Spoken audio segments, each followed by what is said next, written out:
എനിക്ക് ആക്ച്വലി അങ്ങനെ ഒരു വളരെ സീരിയസ് ആയിട്ടുള്ളൊരു മൂവി വ്യൂയിങ് കൾച്ചറൊന്നും ഉണ്ടായിരുന്നില്ല.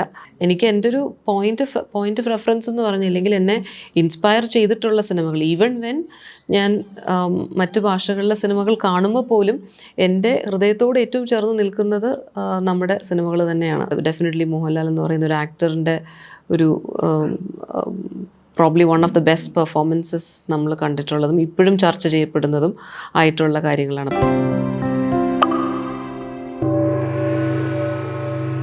വിജയൻ്റെ ലേറ്റർ വർക്കുകളിലാണ് ആ സ്പിരിച്വാലിറ്റി. വിജയൻ്റെ ചെറുകഥകൾ ഇപ്പോൾ തുടക്കത്തിലുള്ള വെച്ചാൽ വലിയ പൊളിറ്റിക്കൽ സറ്റയറായിട്ടുള്ള സംഭവങ്ങളാണ്. ഇപ്പം വിജയൻ്റെ കഥകൾ വായിച്ചില്ല, ചെറുകഥകൾ വായിച്ചിട്ടില്ല. ചെറുകഥകൾ മുഴുവൻ പൊളിറ്റിക്കൽ സറ്റയറാണ്, അല്ലെങ്കിൽ ഭയങ്കര ഒരു സർക്കാസ്റ്റിക് ആയിട്ട് എഴുതുന്ന മനുഷ്യനാണ്. തീയതികൾ എന്ന് പറഞ്ഞ വിജയന്റെ കഥയൊക്കെ ഉണ്ട്. അത് ചില തീയതികൾ ഉണ്ടായിരുന്നില്ലെങ്കിൽ എന്നുള്ളതാണ് അത് വരുന്നത്. അത് ഹിറ്റ്ലർ ജനിച്ച തീയതി, ലെനിൻ ജനിച്ച്, സ്റ്റാലിൻ ജനിച്ച ഈ തീയതികൾ ഇല്ലാതിരുന്നെങ്കിൽ, അങ്ങനെയുള്ള പല കഥകളുണ്ട്. പിന്നെ വിജയന്റെ ഒക്കെ ചെറിയ കഥകളൊക്കെ എന്ന് വെച്ചാൽ വളരെ ഈ സോഷ്യൽ ക്രിറ്റിസിസം ഒക്കെ ഭയങ്കരമായിട്ടുള്ള കഥകളാണ്. വിജയന്റെ ആദ്യകാലം. വിജയൻ ഈ ഗുരുസാഗരത്തിലേക്ക് വരുന്നത് വിജയന്റെ ലേറ്റർ സ്റ്റേജിലാണ്. ഗുരുസാഗരം കഴിഞ്ഞതിന് ശേഷമാണ് ആ പീരീഡിൽ. അതിനു മുമ്പ് അതുപോലെ ഇന്ദ്രപ്രസ്ഥം എന്നൊരു പന്തി ചെയ്തിരുന്നു വിജയൻ, പണ്ട് മലയാള നാട്ടിലൊക്കെ ചെയ്തിരുന്നു. അതിലൊക്കെ എന്ന് പറഞ്ഞിട്ടുണ്ടെങ്കിൽ ഈ പറയുന്ന ഇന്ത്യയിലെന്ന് നടക്കുന്ന ഈ പൊളിറ്റിക്കൽ ഡെവലപ്മെന്റ് ഉള്ള അതുപോലെ മറ്റ് കാര്യങ്ങളൊക്കെ തന്നെ വളരെ നന്നായിട്ട് അനലൈസ് ചെയ്തിട്ടുള്ള, അതുപോലെ ഒരു കാർട്ടൂണിസ്റ്റ് എന്നാലും വിജയൻ വലിയ. അപ്പോൾ ഒന്ന് ഞാനിപ്പോഴും ഓർക്കുന്നുണ്ട്, ഇന്ദ്രപ്രസ്ഥത്തിലെ ഒരു വാചകം. അപ്പോൾ ഇന്ത്യ ന്യൂക്ലിയർ എക്സ്പ്ലോഷനൊക്കെ നടത്തിയിരുന്ന സമയത്ത് അപ്പോൾ അന്ന് വിജയൻ ആ കോളത്തിലിങ്ങനെ എഴുതി വരുമ്പോൾ നമ്മുടെ ആണവ ലോകത്തെ യാചകനായ രാജാറാവണ്ണ എന്ന് പറഞ്ഞുകൊണ്ടാണ്. അപ്പോൾ നമ്മൾ അന്ന് നമ്മുടെ ഈ ബാക്കികളെല്ലാം മാറ്റി വെച്ചുകൊണ്ടാണ് നമ്മൾ പൊക്രാനിൽ എക്സ്പ്ലോഷൻ നടത്തുന്നത്. അപ്പോൾ ആ പറഞ്ഞു വരുന്ന വാചക ഘടനയൊക്കെ വളരെ നമുക്ക്. പിന്നെ ഭാഷ, ഖസാക്ക് വായിച്ചിട്ടുണ്ടല്ലോ ഇതിൻ്റെ. ഇപ്പൊ ഖസാക്ക് എന്ന് പറഞ്ഞിട്ടുണ്ടെങ്കിൽ മലയാള ഭാഷ ഇത്രത്തോളം പോയറ്റിക്കാണെന്ന് ആദ്യത്തെ സംഭവമാണുള്ളത്. ആദ്യത്തെ ആ നോവൽ എന്ന് വെച്ചിട്ടുണ്ടെങ്കിൽ ആ നോവലിന്റെ നമ്മൾ കണ്ടന്റിനെയും എല്ലാം നമ്മൾ മാറ്റി നിർത്തി കഴിഞ്ഞാലും ഖസാക്കിന്റെ ലെജൻസും ആ ഭാഷയും നിലനിൽക്കും. പിന്നെ വിജയൻ അങ്ങനെ ഒരു ഈ ഭാഷയുടെ ഒരു മാന്ത്രികത, അതുപോലെ തന്നെ ഒരു എന്താ പറയുക, ഈ മിത്തുകളോടുള്ളൊരു അഭിനിവേശം നേരത്തെ ഉണ്ട്. എന്നുവെച്ചാൽ എം ടി ആണെന്നുണ്ടെങ്കിൽ എം ടി പറഞ്ഞു ഒരു പ്രത്യേക പ്രദേശത്തിന്റെ കഥയാണ്.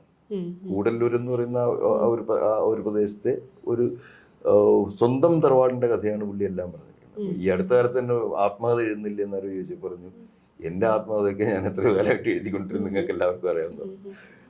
പിന്നെ അതിനുശേഷം പിന്നീട് ഈ വായനയിൽ നിന്ന് ഈ ചലച്ചിത്രങ്ങളിൽ ആരെയാണ് ഇഷ്ടപ്പെട്ട മറ്റേ നമ്മളിപ്പം നമുക്ക് പലരും ഇപ്പോൾ ഇഷ്ടമാണ് പത്മനാഭൻ്റെ കഥകളെന്ന് വെച്ചാൽ നമ്മുടെ സമൂഹത്തിലെ ആളുകളുടെ ഒരു രീതി കൃത്യമായിട്ട് പറഞ്ഞിട്ടുള്ള. ഇപ്പൊ തിങ്കളാഴ്ച നല്ല ദിവസം എന്ന് പറഞ്ഞൊരു പത്മനാഭൻ്റെ ഒരു സിനിമ എടുക്കുകയാണെന്നുണ്ടെങ്കിൽ അത് എത്രത്തോളം വാസ്തവമാണ് ഈ സൊസൈറ്റിയിൽ എന്നുള്ളത് നമ്മൾ ഇപ്പോഴാണ് അത് ബോധ്യം വരുന്നത്. അതുപോലെ നമ്മളിപ്പോൾ ഇറങ്ങിയ കാലത്ത് മറ്റേ ഇപ്പൊ ക്ലാര എന്ന് പറഞ്ഞൊരു കഥാപാത്രമൊന്നും അങ്ങനെ ആ സിനിമ വന്ന കാലത്ത് ഒരു പർട്ടിക്കുലർ സർക്കിളിലുള്ള ആൾക്കാർക്ക് മാത്രമേ അപ്പീലിംഗ് ആയിരുന്നു. ഇന്നത്തെ ചെറിയ കുട്ടികൾക്ക് പോലും അത് ഭയങ്കര അപ്പീലിംഗ് ആയിട്ടുള്ള തൂവാനത്തുമ്പികളുടെ കഥാപാത്രം വരുന്നു. അതുപോലെ ആ കാലത്ത് ഏറ്റവും ഇഷ്ടപ്പെട്ട മറ്റേ സിനിമകൾ അല്ലെങ്കിൽ ആരൊക്കെയായിരുന്നു? ഇന്നത് പറയുന്നതിന് മുന്നേ ഒരു കാര്യം കൂടെ പറയാനായിരുന്നു. എം ടി ആക്ച്വലി ആ ഒരു പ്രദേശം മാത്രം ആയിരുന്നില്ല എം ടിയുടെ കഥകളിൽ. എൻവയോൺമെന്റ് അവിടെയാണെങ്കിലും ഇപ്പൊ രണ്ടാമൂഴം പോലുള്ള പുസ്തകങ്ങളിലൊക്കെ അതിലൊക്കെ അതെ. പിന്നെ ഐ മീൻ അത് യൂണിവേഴ്സലി കണക്റ്റിംഗ് ആയിട്ടുള്ള ക്യാരക്ടേഴ്സ്. എനിക്കൊന്ന് ആ സ്ലാങ് മാത്രമേ അവിടെ ഉണ്ടായിരുന്നുള്ളൂ എന്ന് തോന്നുന്നു. കഥാപാത്രങ്ങളൊക്കെ എനിക്കൊന്ന് യൂണിവേഴ്സലി കണക്റ്റിംഗ് തന്നെ ആയിരുന്നു എന്ന് തന്നെയാണ് തോന്നുന്നത്. എനിക്ക് പേഴ്സണലി തോന്നുന്നു. അത് ശരിയാണ്. വെച്ചിട്ടുണ്ടെങ്കിൽ ആ കഥാപാത്രങ്ങളുടെ യൂണിവേഴ്സാലിറ്റി അവിടെ ഉണ്ട്. അത് നമുക്ക് മാറ്റി നിർത്താൻ പറ്റില്ല. അതിന്റെ ഈ പറയുന്ന കഥാപരിസരം മാത്രമാണ് അവിടെ ഉണ്ടായിരുന്നത്. പിന്നെ ഈ പറയുന്നതെല്ലാം ഈ കഥാപാത്രങ്ങൾ എന്ന് പറയുമ്പോൾ അത് യൂണിവേഴ്സൽ ആവും മാത്രമാണ് നമുക്ക് അപ്പീലിംഗ് ആണ്. ബഷീറിനായാലും മറ്റേ വിജയനായാലും അതുപോലെ തന്നെ ഇപ്പോൾ MT ആയാലും അതുപോലെ സ്റ്റെയിൻബക്ക് ആയാലും ഒക്കെ നമുക്ക് എന്താ വെച്ചിട്ടുണ്ടെങ്കിൽ നമുക്ക് അപ്പീലിംഗ് ആവുന്ന എവിടെയാന്ന് വെച്ചാൽ നമ്മളിൽ എവിടെയോ കൊള്ളുന്ന എവിടെയാന്ന് വെച്ചാൽ ഈ കഥാപാത്രം നമ്മൾ കാണുന്നുള്ള. അത് ലേറ്റർ ആയിട്ട് വരാം. നിങ്ങൾ സിനിമകളിലും ആ വിഷയമുണ്ട്. അത് ആരൊക്കെ മറ്റേ ഏറ്റവും ഇഷ്ടപ്പെട്ട? എനിക്ക് ആക്ച്വലി അങ്ങനെ ഒരു വളരെ സീരിയസ് ആയിട്ടുള്ളൊരു മൂവി വ്യൂയിങ് കൾച്ചറൊന്നും ഉണ്ടായിരുന്നില്ല. കാരണം എനിക്കാകെ എനിക്ക് തോന്നുന്നൊരു 12th സ്റ്റാൻഡേർഡ് വരെയും ദൂരദർശനിൽ വരുന്ന സിനിമകൾ മാത്രമായിരുന്നു ഉണ്ടായിരുന്നു. ഉറപ്പായിട്ടും അന്ന് ഒരു പക്ഷേ ലിമിറ്റഡ് നമ്പർ ആയിരുന്നു ഉറപ്പായിട്ടും. അത് മാത്രമേ ആക്സസിബിലിറ്റി ഉണ്ടായിരുന്നുള്ളൂ. പിന്നെ വന്നിട്ടുള്ളത് അച്ഛൻ പറഞ്ഞു തന്നിട്ടുള്ള ഇങ്ങനെ MTയുടെയും പത്മരാജൻ്റെയും തിരക്കഥകൾ വായിച്ചിട്ടുണ്ട്. അപ്പോൾ തിരക്കഥകൾ അത് പക്ഷേ അത് കുറച്ച് സീരിയസ് ആയിട്ടൊക്കെ വായിക്കാൻ തുടങ്ങിയത് എനിക്ക് തോന്നുന്നു 2008 2009. അപ്പോൾ ആ സമയത്താണ് ഞാൻ US പോയത്. അപ്പോൾ എനിക്ക് കൂടുതൽ സമയം ഉണ്ടായിരുന്നു എൻ്റെ കയ്യിൽ. കാരണം അവിടെ വല്ലാത്തൊരു നിശബ്ദതയും ഒക്കെ ഉള്ളപ്പോൾ കൂടുതൽ എനിക്ക് തിരക്കഥകൾ വായിച്ചത് തന്നെ പിന്നെ വായിക്കാനും പിന്നെ ആ വായിച്ച തിരക്കഥ കുറച്ച് സിനിമ ആയിട്ട് കാണാനും ഒക്കെ ഉള്ളൊരു സമയം ഉണ്ടായിരുന്നു. പക്ഷെ അല്ലാതെ ഇപ്പോൾ ഈവൻ നൗ എനിക്ക് അങ്ങനെ ഇൻ്റർനാഷണലി ഉള്ള പല ഫിലിം മേക്കേഴ്സിനെയും എനിക്ക് അറിയത്തില്ല. അതൊരു പക്ഷേ എൻ്റെ ലിമിറ്റേഷൻ ആയിരിക്കാം. പക്ഷേ എനിക്ക് ജെന്യുവൻലി എനിക്ക് പലരെയും അറിയത്തില്ല. ഇൻ്റർനാഷണലി ഇന്ന സിനിമകൾ അതൊരു ലിമിറ്റേഷൻ അല്ല. അതൊരിക്കലും ഒരു ലിമിറ്റേഷൻ ആവുന്നില്ല. പറയുന്ന വലിയ വലിയ ഫിലിം മേക്കേഴ്സ് ആരും തന്നെ പലരും എന്താണെന്ന് വെച്ച് കഴിഞ്ഞാൽ നമ്മൾ ഇന്റർനാഷണലി സിനിമ പഠിച്ചിട്ട് നമുക്ക് സിനിമ ചെയ്യാൻ പറ്റൂല. കാരണം എന്താ വെച്ചാൽ നമ്മളിപ്പോൾ അങ്ങനെയാണ്. നമ്മളിപ്പോൾ ധാരാളം ക്രിറ്റിക്സ് ഒക്കെ ഉണ്ട്. നമുക്കിപ്പം ധാരാളം എഴുത്തുകാർ സിനിമയെക്കുറിച്ച് നിരന്തരം എഴുതിക്കൊണ്ടിരുന്ന ആളുകളുണ്ട്. അവരിൽ തന്നെ ഞാൻ പേര് പറയുന്നില്ല. പക്ഷെ അവരിൽ തന്നെ പലരും സിനിമ എടുത്തു കഴിയുമ്പോഴത്തേക്ക് ഇയാൾ ഇത്രയധികം എഴുതി ഈ മനുഷ്യനാണോ ഈ സിനിമ എടുത്തത് നമ്മൾ തോന്നിപ്പോകും. ഈ സിനിമ എടുക്കുക അല്ലെങ്കിൽ എഴുതുക എന്നൊക്കെ ഉള്ളത് നമ്മൾ അകത്ത് നിന്ന് വരുന്നൊരു പ്രോസസ്സാണ്.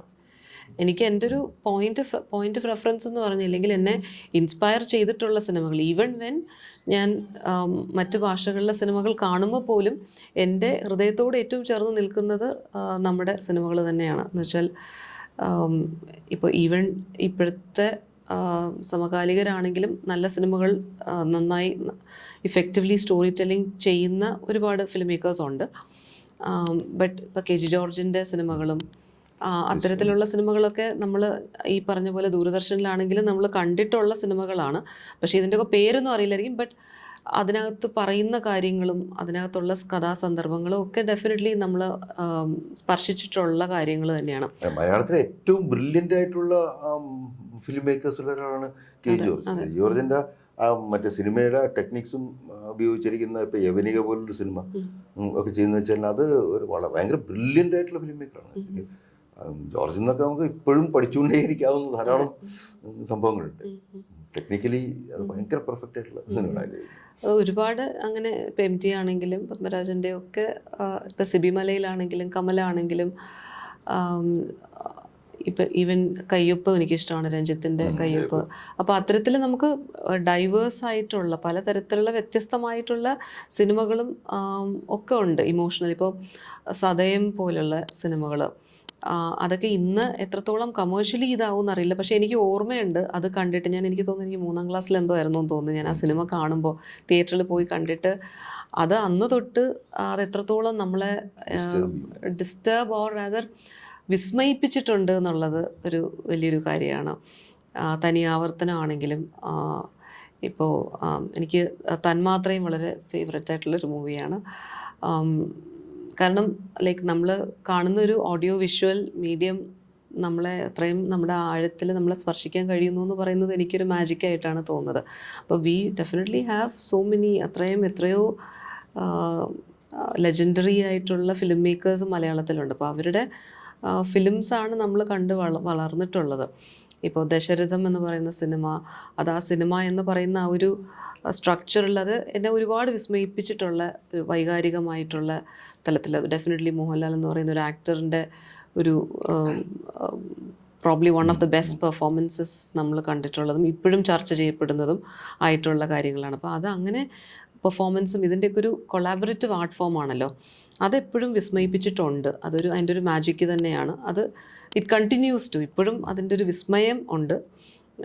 അതിനെ ഞാൻ അനലൈസ് ചെയ്യാൻ ആരും അല്ല, പക്ഷേ അതിപ്പോഴും എന്നെ വിസ്മയിപ്പിക്കുന്നുണ്ട് എന്നുള്ളതാണ്.